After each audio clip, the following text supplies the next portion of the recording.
What kids movie do you enjoy as an adult? Story 1.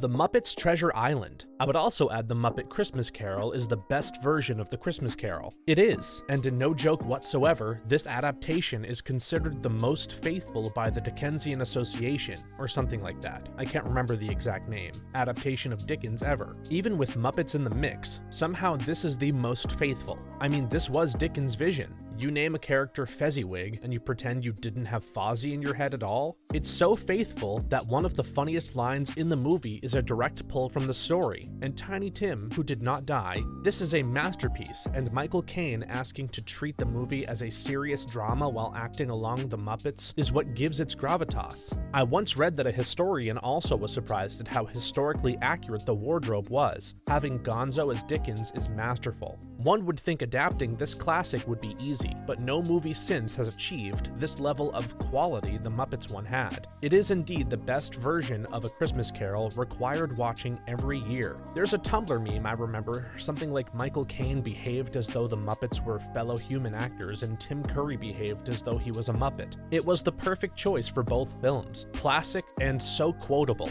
Tim Curry is one of my favorite actors hands down. His voice is one of a kind. Story 2. When Shrek first came out, I forced my dad to take me. He was reluctant and not enthusiastic after years of shite kids movies. He actually thanked me afterwards, as he thought it was such a great film, and he definitely appreciates the direction that Shrek was able to take the children's film industry, with its many nods to adult humor. I remember being in my very early teens when Shrek came out. I still enjoyed animated movies at that point and for many years afterwards, as long as they're good. I'm harder to impress now, but will always rewatch my old favorites, even though I thought it was going to be stupid and the main character on the poster was not something I really felt like looking at for the next 90 minutes, but I was hyped up afterwards. An absolute classic. Same goes for the second one too, but by then everyone knew what to expect. The first one though caught so many people forced into watching it by pleasant surprise. It's even funnier when you learn that the guys who made it were ex-Disney employees and that the entire movie was a giant middle finger to Disney. Lord Farquaad represented Disney CEO Mike Eisner. I knew Lord Farquaad had to be some kind of inside joke, but I didn't know it was based on Mike Eisner. I love all the really quick one-liners and visual jokes that could pass you by, but you catch on second or third viewings. It makes you want to watch it again and again. Story 3. There are many, but Zootopia is the ultimate one in my opinion. My son was so obsessed with it for about 6 months, and I didn't even mind watching it multiple times a day. Sloths running the motor vehicle department is pure gold. That was absolutely amazingly well done, and they spent the time to really make it work too. For all the parts of movies that get cut to make film length times, this section had to be questioned, as it takes a lot of time to do very, very little to the overall plot. The scene exists only to make a really good joke. It's probably the most memorable moment in the movie. I'm a rabbit. Trust me, we are good at multiplying. Choked on my soda at that line. I had taken my 10-year-old and her friends to see it for her birthday. You could hear every adult snicker at that line. Good movie. I laughed at the scene where Judy is leaving Bunnyborough, her hometown, for Zootopia for the first time, and the train passes the population sign and the population number ticker just keeps ticking rapidly upward nonstop. We saw Zootopia in the theater, and I said as we were walking away that I was going to buy it as soon as it came out on video. I liked the message and how it's presented, and how Judy, the hero herself, made mistakes and lost her best friend because of them. Then she came back and humbly apologized. I think that's important for kids to see too. Story 4.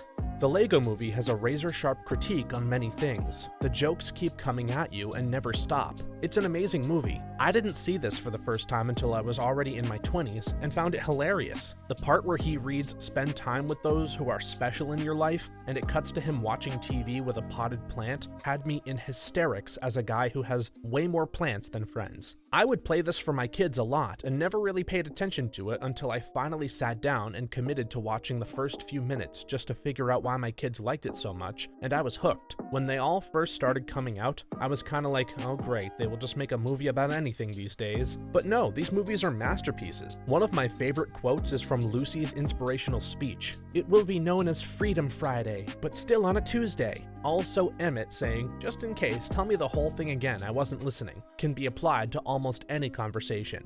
Story 5. Hook with Robin Williams and Dustin Hoffman. Watching Hook as an adult is a totally different experience because in many ways, I'd argue, it's for adults. It's about the importance of reconnecting with your inner child and how that can allow you to really connect with your own children and even just to have a more fulfilling life. This line hits me like a ton of bricks now as a father of 3, and it gets serious real quick. Moira Banning, your children love you. They want to play with you. How long do you think that lasts? Soon Jack may not even want you to come to his games. We have a few special years with our children when they're the ones that want us around. After that, you're going to be running after them for a bit of attention. It's so fast, Peter. It's a few years and it's over, and you are not being careful and you are missing it. I would agree with it being mostly geared towards adults, with changing the story to include a grown Peter Pan no longer in Neverland and how he becomes closer to his children and his own childhood. The music and the story ramping up is interesting to kids, but the moral is more about adults remembering and retaining a childlike wonder and value of important things like family. Story 6.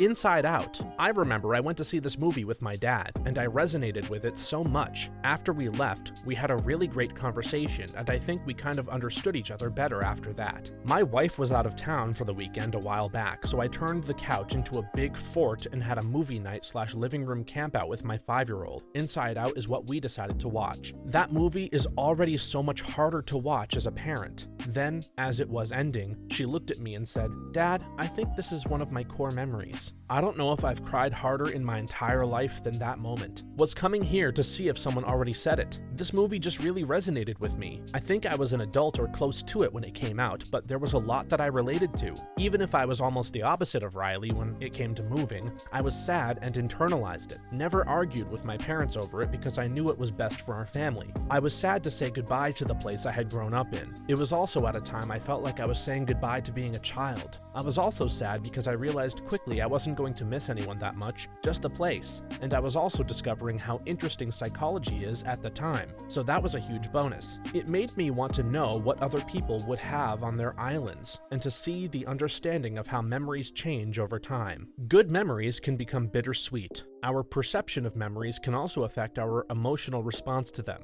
There was just lots of cool stuff to unravel from the movie. I've also never been very good at understanding my feelings, or being able to put a name to a feeling or emotion until long after the fact. So it was nice to see maybe future generations could watch this movie and not struggle with that like I did. This is definitely a deep one. It visualizes how big changes like the family moving can be emotional, and how emotions can change like sadness and joy mixing in Riley's memories, and how maybe it's not the best idea to let anger, fear, and disgust rule the control panel. During some changes in life for Riley, puberty and the whole panel needs to be updated. The whole movie shows that big changes can be a struggle, and Riley has to make difficult decisions, and some of them are not the best. We always watch through the end credits because the way the cat acts really makes us laugh. Story 7. Moana is so good at talking about trauma, generational and otherwise. My favorite plot is that when Maui stole the heart of Te Fiti, this beautiful goddess of life, she became Te Kā, a demon of earth and fire, destroying everything and everyone who came near. But then Moana recognizes Te Fiti in Te Kā and sings, "They have stolen the heart from inside you, but this does not define you. This is not who you are. You know who you are." Ugh, such powerful words for anyone who's been deeply hurt and lashes out or pulls away when people try to get close. I actually listened to the soundtrack before seeing the movie, and that song made me cry before I even knew the whole story. When this came out on Disney Plus, my daughter was a few months old and she was obsessed. Obviously because of all the amazing colors and sounds, right? So we watched it over and over and over. One day, I really paid attention to that part about Te Kā, and when she got her heart back, I lost it. I could totally blame hormones and all that, but I'm not going to. I connected it to my infertility struggles. Then I realized my daughter was my heart, and while I was dealing with the crap and the years of it, I became hardened and not fully myself like Te Kā. Once my daughter came into my life, I became myself again. My heart was back where it belongs. That's also when I decided to memorialize that in a tattoo for her. I wanted the depiction of the lava bursting with grass, flowers, and beauty, all for her. She loves her tattoo I have for her, and she still enjoys the movie. Maybe not as much as she used to, but she does. My daughter was obsessed with Moana when she was 2. She's 6 now and put it on a while back. I was doing the grandma's monologue at the beginning of the movie, and my daughter asked if I wanted to watch it. I told her, "Girl, I know every word of this movie." I adore this movie. One of my favorite moments is when Moana has decided to give up, and her grandma says that she had put too much on Moana's shoulders, and it's okay to go home if she wants to. Grandma doesn't push her to buck up and do it anyway. She accepts and loves her. Grandma is my favorite character from Moana. I'm the village crazy lady. That's my job. Story 8. I absolutely love Encanto. I went to see it in the theater with my wife on a whim, and it became one of my favorite movies. I had the entire soundtrack stuck in my head for weeks. I've seen it 3 times now, which is a rarity for me. I hate that movie. The entire adversity comes from feelings and is solved by fixing feelings and having hugs. Blech. What happened with adversity coming from having to solve tough problems, facing challenges, making tough decisions, conquering fears, and getting things done? I'm sorry, but in this life, feelings matter much less than getting things done. Solving problems and showing results. How is speaking up for yourself and advocating for others not about conquering fears and facing the challenges of supporting an entire town? They had literally fled for their lives during the 1,000 Days War. You think becoming a refugee is an easy decision? The grandfather literally sacrificed his own life to save his family, and Bruno making the tough decision to sacrifice himself for Maribel? Their whole house literally crumbled. Is that not a challenge? Rebuilding it with the community wasn't getting things done? You should probably give it a rewatch and think about the people in your life who may relate to the characters and be better for them. Who did you relate to the most? The people that blamed Bruno for their lives? First of all, I love Encanto for addressing generational trauma and family dynamics. I'm kind of stunned by this person trying to say they hate it for talking about feelings, as if feelings are unimportant to start with. It sounds like that person has a whole lot of feelings they haven't addressed in their own life. There's a lot to be said for having open discussions about what you think is going on, because you might be wrong, which is shown in Bruno's part of the story. He didn't deserve the blame that he got. His gift was supposed to help the family, but it ended up alienating him from his family and the entire town. By the way, I can't imagine this person reviewing Inside Out. Story 9. The SpongeBob SquarePants movie and the first 3 seasons are an absolute gem. This is my comfort show, my bargain with the littles. My daughter and I watch this movie every once in a while and laugh through it every time. We say our favorite quotes along with it. "You have a family, Phil? Bald, bald, bald. No amount of mermaid magic or managerial promotions or some other third thing can make me anything more than what I am. I never agreed. I love being purple. This is terrible. Who's going to sign my paycheck? Because we're invincible." Definitely one of my favorites. It's silly and randomly unpredictable. A lot of the jokes are so fast you almost miss them. Story 10. The Incredibles. Rewatching it as an adult makes you realize how brilliant it truly is. The scene where Mr. Incredible seems to hear his wife and kids get hurt while being powerless to help them is genuinely powerful in a lot of ways. It's very dark, both in content and in context, and it's almost as difficult for the audience as it is for the characters. We see Mr. Incredible crushed in a way he cannot readily defend against. We see Mirage face an inflection point where she must make a choice about her loyalty. We see the depth of Buddy/Syndrome's vengefulness and depravity. Most of all, we are shown that actions have consequences not only to the story but for the characters. Such a great movie. One of my favorite movie memories is seeing this in the theater. My dad and I never had a super tight relationship. It wasn't bad, but it was just hard for us to connect. One Friday, I get called to the school office. This was before cell phones being in everyone's pocket, because I had a call. It was my dad. He said not to get on the school bus and that he was picking me up. It was weird, but I went with it. After school, I waited and he came rolling up. He said he wanted to see a movie together and it was opening day for The Incredibles. I hadn't expressed any desire to see it. We hadn't even talked about it, but it was a really great movie and we had a really great time with it. We got burgers after. It was a small thing, but it really mattered to me. That's probably the most important part of family movies, being able to share a common experience and run around quoting your favorite lines with your kids. Story 11.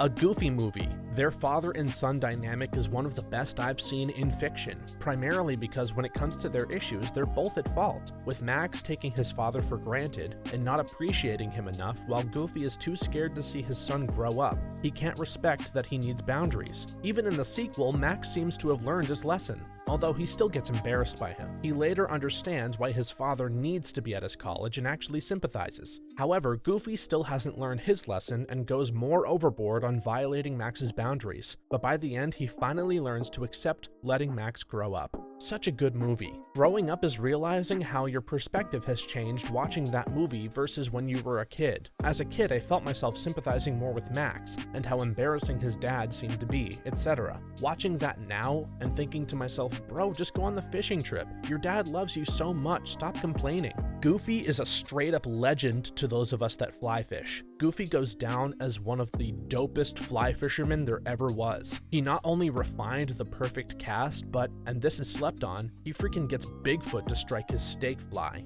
That alone is an unparalleled feat, but this master angler who also fights and lands Bigfoot, okay, that alone puts him on the Mount Rushmore of fly fishermen. But Goofy goes even further by having the presence of mind to get his camcorder and record this monumental moment in history. Many comments were about how good of a father Goofy is, and also how excellent the soundtrack is. Story 12.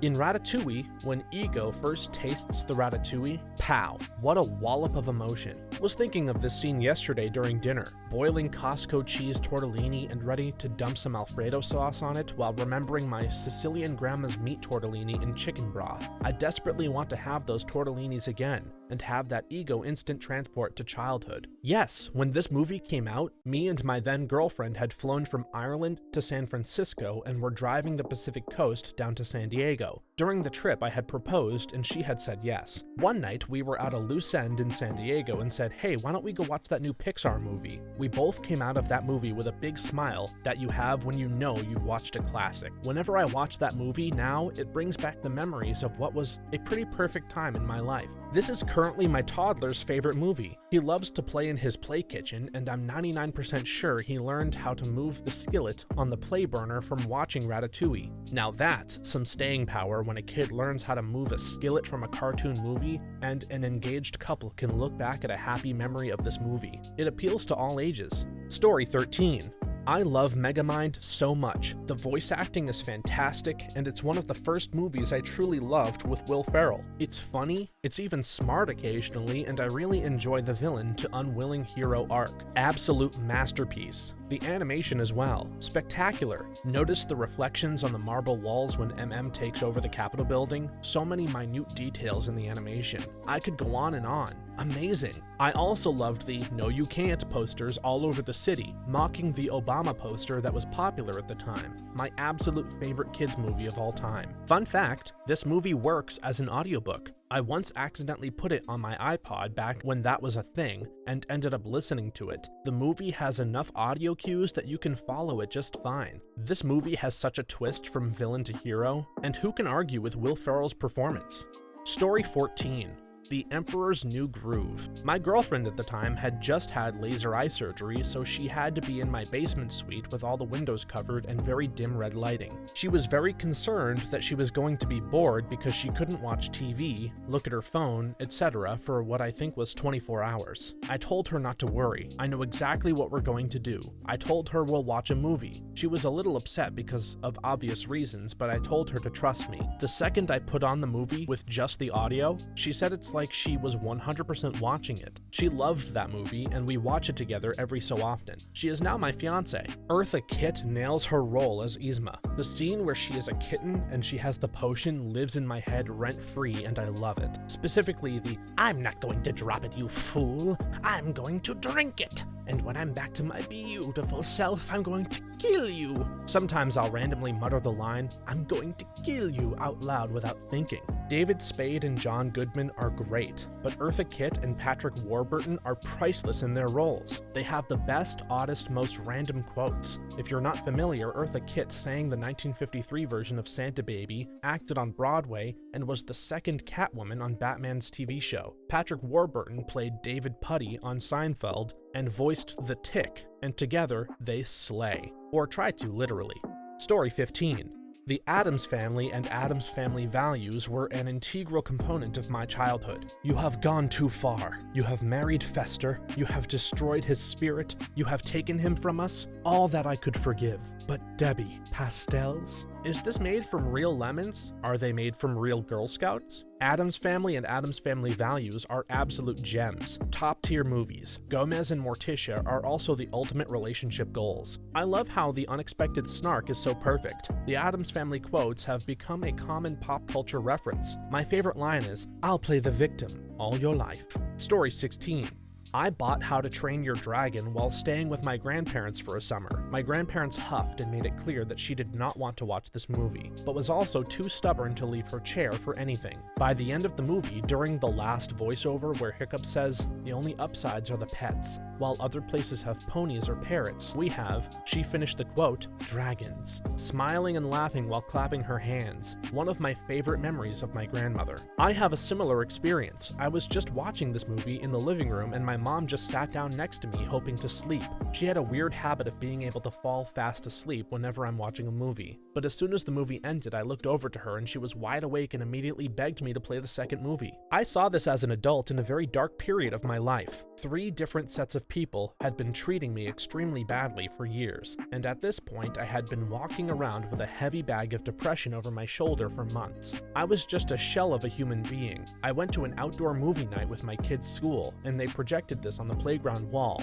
Now keep in mind, I had flying dreams all throughout my childhood, well into my teens. I was absolutely speechless, left that night in a daze that lasted for a week. This movie was the first thing that was able to reach down into the depths of my despair and pull me a little bit out. And additionally brilliant, whoever made the decision to give the Viking-type characters Scottish accents. How to Train Your Dragon is a monument to the power of art to reach people in their greatest moments of despair. You never know who will be deeply touched by something you make. Could be music, movie, drawing, food, whatever, anything. It can touch a nerve you didn't expect it to. It affected this adult right away. Maybe for a child, it could be something they enjoy because it's exciting, but get the meaning behind it later in life, as they've grown and have had more experience. Story 17. Treasure Planet is such an amazing movie with a unique concept, and it's still hard to believe that this movie was Disney's biggest flop. I love Treasure Planet. I've seen it more times than I can count. There was a point in my life where I was watching it once a week, every week. Literally my favorite movie of all time. There's a lot of history in why this movie flopped though. The biggest factors being the competition at the time and the production cost. The movie went heavy for its first time on blending the 3D and 2D animation using 3D software that was only used very sparingly in previous movies. Long John's character was a mix of both animation styles. He was 2D, but his arm and maybe leg were 3D. This created a lot of back and forth work in lighting and shading, etc. whenever he was in frame, and being one of the major characters, this was frequent. I think the production cost ended up being near $150 million for the final product, which meant they had to make a lot of money to make up for it. Also, at the time of release, Treasure Planet was being pitted against Harry Potter. They literally came out within a week of one another. Couple this with a weaker advertising campaign, it almost feels like Disney set the movie up to fail. It's honestly a shame, and I feel like if it was released at a different time, it may have had better luck. It's such a stunning movie, was essentially the director's passion project, and is so underrated. I remember watching the advertisements for this movie when it was about to come out and thinking it was going to be really dumb because the scenes they picked to show were terrible without context. Years later, I finally watched it, and now it is definitely one of my favorite movies of all time. Full disclosure, I haven't seen this movie. Now I want to see it, especially with the description of the 2D and 3D combination. I like to look for details like that when I watch a movie. Although if the movie gets you into the storyline, it's hard to look for the details on the first viewing. Story 18. I was one of the lucky few who actually managed to see The Iron Giant in the theater when it came out way back in the summer of '99. Loved it so much I went straight home, fired up the old dial-up internet, and emailed all my friends telling them how awesome it was. Years later, they are still coming up to me saying, "Hey, I rented it on VHS the other night because you wouldn't shut up about it, and you were right, it's amazing." I remember one day back in the early 2000s, I was spending a hungover Sunday on the couch just flipping through channels. This one was just about to start, and I figured, what the heck, cartoons are just the light entertainment my brain needs right now. I was not prepared. As a kid, haha, goofy robot fun. Oh no, Hogarth's friend is in trouble. Yay, Hogarth's friend is alive and his mom is now wrestling with the fun junkyard guy. As an adult, you look at the giant as well as Dean and even Annie and see yourself. You see the potential and hopes and dreams you had as a kid and how they have been dashed by the realities of growing up. Maybe you are doing your thing, but are you happy? Or are you bustling your butt to care for others without caring for yourself? Or have you been forced to compromise your morals? Took a job doing something you don't believe in, and maybe you dream of being the giant, making a stand to do what is right, no matter what the cost, and then you crawl your way back up. Except then, you remember that the giant is a gun and doesn't want to be a gun. And while it is great that he survived being nuked, nothing has changed. The moment the militaries of the world know he exists again, they'll repeat the war on him. Well, I found another movie I need to watch. It seems to be a very deep subject matter. I've heard the title and knew I'd never seen anybody speak ill of it, but now I need to watch it as soon as I finish up here. Story 19. There is something special about WALL-E. I bought it for myself and have rewatched it many times. It's one of the very few movies I can put on and everyone will stop what they're doing and watch the whole thing. I put it on once to keep the kids occupied so the adults could talk, and everyone ended up packed in the living room quietly watching the movie together. Best party ever. I'm in my 30s and my girlfriend is in her 40s, and she made me watch it against my will. I cried. You are everyone I've ever talked into watching it. Phenomenal movie. I'm also shocked that I haven't seen anyone mention Meet the Robinsons. In my opinion, WALL-E and Meet the Robinsons are two of the most underrated movies ever. Story 20. Finding Nemo is my favorite Pixar movie. I went to watch this movie in theaters with my dad early in the morning. It was amazing. I just remember coming out of the theater and we were both raving about how realistic everything looked. Then, my dad said he related to Marvin because he could be too overprotective over me sometimes. It's just a really fond memory that I have. My son is almost 4. He's seen Finding Nemo and Finding Dory several times each. I tried to get him to watch something else last night, and he cried and cried. He wanted Nemo. I don't mind because they are both beautifully done. So much staying power. There was a stretch when I was a young teen that my younger sisters watched this every day. Never fazed me a bit. Now that I'm a dad, it's gut-wrenching. My favorite part is the turtles. I love them. The accent, the hippie surfer attitude, they crack me up. Story 21. The Princess Bride isn't so much a kids movie as much as one of the very best movies ever made. Plus it has everything: fencing, fighting, torture, revenge, giants, monsters, chases, escapes, true love, miracles. I would have to say this is my favorite movie, and not just because of Cary Elwes. A couple years ago, we had friends over and decided to watch a movie and couldn't decide what, and so I put it on. They didn't pay much mind at first, but by the end of it, they were really into it and ended up loving it too. I had a friend from India who had 2 little kids, and none of them had ever seen it before. Getting to introduce it to them and watching their reactions was wonderful. They loved it, and I was so happy to see someone get to experience it for the first time. If you want to have a strange experience, watch Criminal Minds. I didn't know that Inigo Montoya worked as a profiler for the police when I watched it, but it just kept bugging me that he seemed so familiar. Then suddenly I realized who he was when he smiled that Inigo smile, and I was literally the Leonardo DiCaprio pointing at the TV meme for a moment. Mandy Patinkin is such a versatile actor. Princess Bride is definitely one of my favorites. It's got a lot of swashbuckling stuff and romance, with a lot of sarcasm and fourth wall comedy. Thanks for watching until the end. If you have a similar story or opinion that you would like to share, please leave it in the comments below. If you enjoyed this video, please leave us a like and subscribe. For more videos like this one right now, please stop by our channel. Thanks again, and see you next time.